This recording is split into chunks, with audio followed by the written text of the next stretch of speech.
Carol Jackson has been living on James Island for a few years now, but this November, she wants to represent District 12 on Charleston City Council. In this edition of Quintin's Close-Ups, I sit down with Carol one-on-one. And be sure to download the free Quintin's Close-Ups app in your Apple or Google Play stores. Well, Carol. Yes. It is so good to see you. Thank you. It's nice to be here. Well, I appreciate this. Well, let me take you back to August 4th. You posted the following on your website, that is, right. carolforjamesisland.com. Yes. You said the following under this headline: Carol Jackson announces campaign for Charleston City Council. Today, Carol Jackson of James Island announced she's running to replace Kathleen Wilson in District 12 on Charleston City Council. Tell me, why Carol Jackson, why now? Why Carol Jackson, why now? Well, I think that everyone that I've spoken with in the process of making a decision that I really hadn't expected to ever be contemplating, that it's time for a new set of leaders on the island in terms of representing more the whole aspect of James Island as a jurisdiction, and especially as a geographical sea island, that I think the people that have lived there much longer than me, but as importantly, the people that are sort of in my generation of newer residents in the last decade, we're seeing that James Island has been sort of left behind in a lot of the land use decisions that were confronting the city of Charleston over the last many, many years. But most importantly, in the way that the zoning has impacted our community for the quality of life that people, again, that I'm learning from with a longer residency history are just, very sad that James Island doesn't have its character. We're losing the quality of respect for the way that our land is changing based on the fact that there's been a cookie-cutter zoning code in place for all of the city's, annexed properties right. beyond the peninsula, right.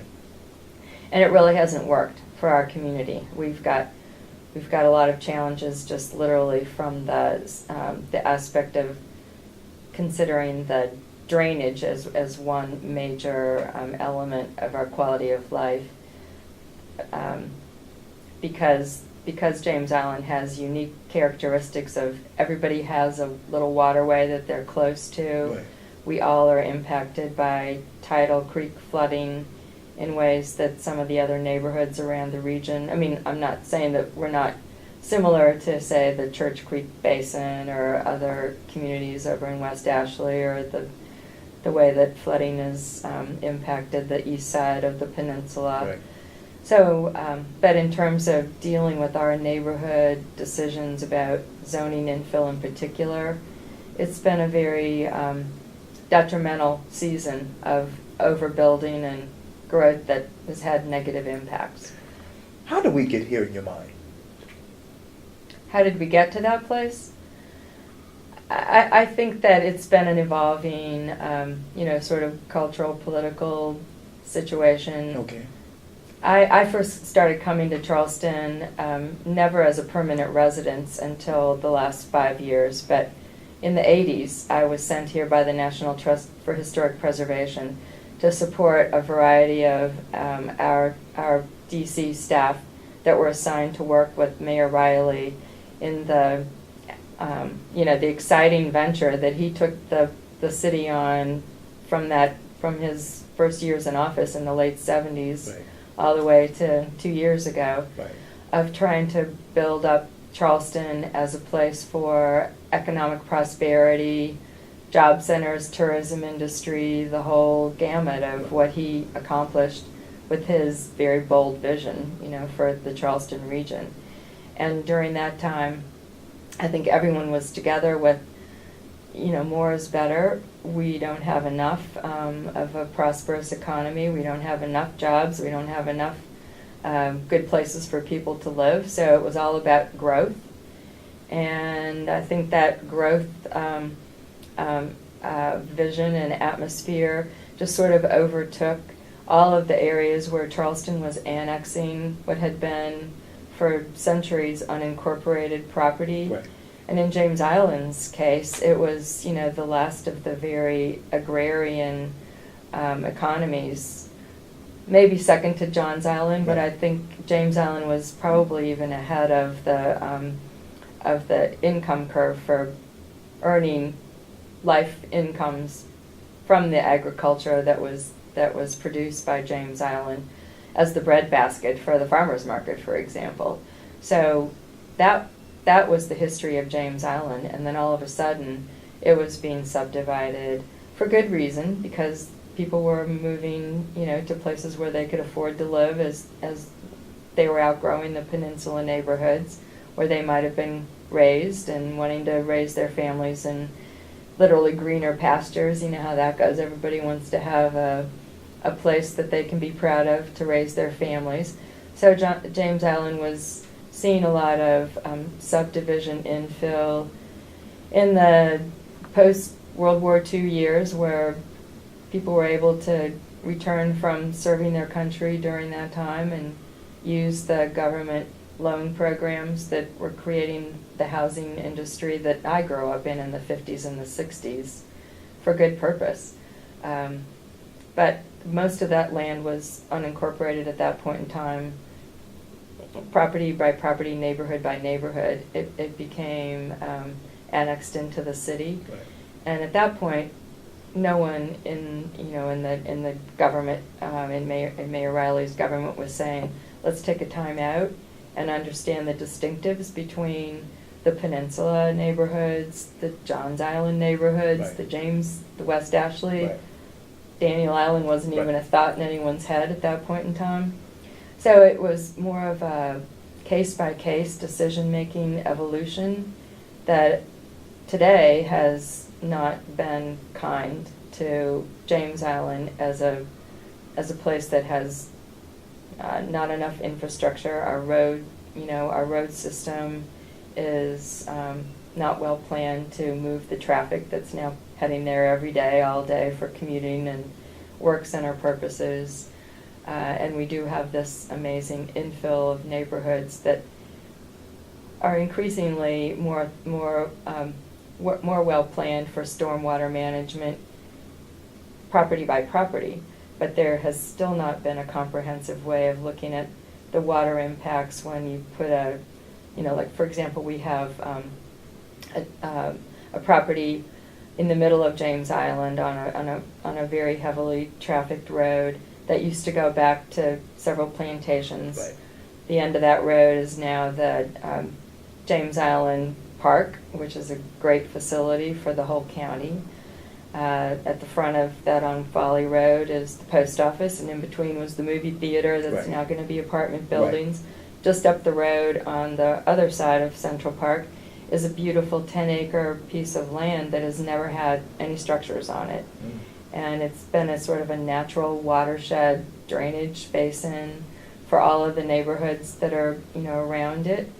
And there's a new owner who is petitioning the city to take a 10-acre property that has never had structures and turn it into a 40-unit housing cluster. Right. And they will do the right thing if they're allowed to do that by following the rules for stormwater management. But nobody's requiring them to merge their water impact with the apartment property that's, an eighth of a mile away, with the neighborhood that's going to be right down the road from them on a intersecting travel road, Fleming Road, Oh, that's yes. already seeing cluster road infill. No one's connecting those dots to help the neighbors understand what the overall drainage impact, and let alone the decision makers. Yes. So I think, we're here because we haven't been thoughtful about the impact of our decisions as the decades have gone on. And it's time to stop that and be more thoughtful and have some planning that happens before we make any more land use decisions that will, now I have my kids in my neighborhood. I have a brand new grandbaby boy. So I'm putting my stake in the ground as the roots going forward for a future quality of life that I want my kids to have. And I want to get back to family in just a minute. Yeah. Did you mention Mayor Reilly? Obviously, he Yeah. ruled the city of Charleston as mayor for 40 Right, years. Right. If you were to be elected on city council in November, how would you work with Mayor John Tecklenburg? I mean, I think I would be an independent decision maker representing my district and representing the decisions that are in front of the city council as a whole Right. on behalf of the whole city. But what I've seen of Mayor Tecklenburg so far, I mean, I think as a person, he has the kind of integrity that I would always look for in a leader. I voted for him to become mayor, and I've admired the way that he has pursued the platform and the vision that he, put forth in his run for the mayor office. Right. I felt disappointed, not on his behalf, but on behalf of the vision that I think he was rightfully casting for us to embrace. That, again, it's time to stop some hotel development until we have an understanding of the long-term impacts that is bringing to the peninsula in particular. It's that more, now that we've got, the prosperity that Mayor Reilly worked his entire 40-year career to help Charleston, embrace and solidify. Now it's a matter of keeping that for the next future generations. We can't afford to not be thoughtful about how we go forward in the future with the assets and the treasure that we have that's, now the city of Charleston. So I look forward to being a colleague of the mayor's and, listening to his ideas and putting forth my own ideas. I do hope that he continues on the path that he started a few months ago in saying that for the first time, I think he understood that each of the jurisdictions that he calls the boroughs that make up the city of Charleston have unique characteristics and unique challenges and opportunities that need to be dealt with, separately from just saying we've only got one zoning code, take it or leave it. We've only got one set of transportation plans. We need to have those sort of deconstructed in order to reconstruct the things that are going to work for our individual geographic boundaries. So I'm looking forward to his leadership on that. And let me reset and let's talk about you, Karen Okay. Jackson. Yeah. Who are you? Well, I'm a product of people that came to this country after the Civil War in the Midwest as pioneers. So both sides of my family, took their chances, leaving their birthplaces. And my father's family was mostly Scandinavian, and my mother's family was a combination of Scotch and French and a little bit of everything, German. So I'm a part of the immigration patterns of that century that settled in the Midwest and became the heartland for and the farmland breadbasket for the United States as we grew from sea to shining sea, in the 50s. So I'm very proud to have the roots that I have. I have a lifelong love with the community that my parents were born and raised in. They left after the war. My dad reinvented himself with his GI Bill education opportunities to go into public education. And we went into the big city at that time. Both our sets of grandparents were, I think, worried that my dad was taking us into unfamiliar territory. So I grew up in the suburbs of Chicago with a father that was a champion, and we never had a crossburn on our yard during that era, but he was a champion of integrating schools and earned a reputation along with some of his very best colleagues who were African American. So they would go on the road and talk about their friendship together and how they wanted to create that for kids in schools around the Chicago region. And from there they were invited to go to like the National Education Association conferences, and that they did challenging things in the early 60s that communities then modeled themselves after to create what they call magnet schools in particular that put the best teachers and the best curriculum in the schools that were the most broken, in the most challenged neighborhoods. And in my dad's home place community at that time was Evanston, Illinois. Right. Home The of home of Northwestern. Northwestern, yeah. But they had an inner city school, high school, the only high school in Northwestern, or in Evanston, that was, 100% African American at that point in time, and needed to be integrated. Okay. So it was like, similar challenges to what happened all over the South and in other places that were under court order to do that. Illinois never had that situation, but in good conscience, communities all over the North were going through those same sets of decision making and creative energy, community building, situations. So I'm very proud of my dad on that basis. He never looked back on doing the right thing, and sort of he instilled that, in me and my brother and sister. And so I went to school in Virginia, not wanting to go to Northwestern, which would have been the logical thing, and met my husband, who was from the northern part of Virginia, and we lived in the shadow of D.C. for the years that we raised our two daughters, who are now, like I said, my neighbors in Bayfront on Ellis Creek. So it's been a full circle, and my career as a liberal arts major, I didn't want to teach and I didn't want to go to law, which were probably the two most logical choices for me. So I went into nonprofit work and worked my way. I've been an executive of nonprofit organizations for the last 25 years.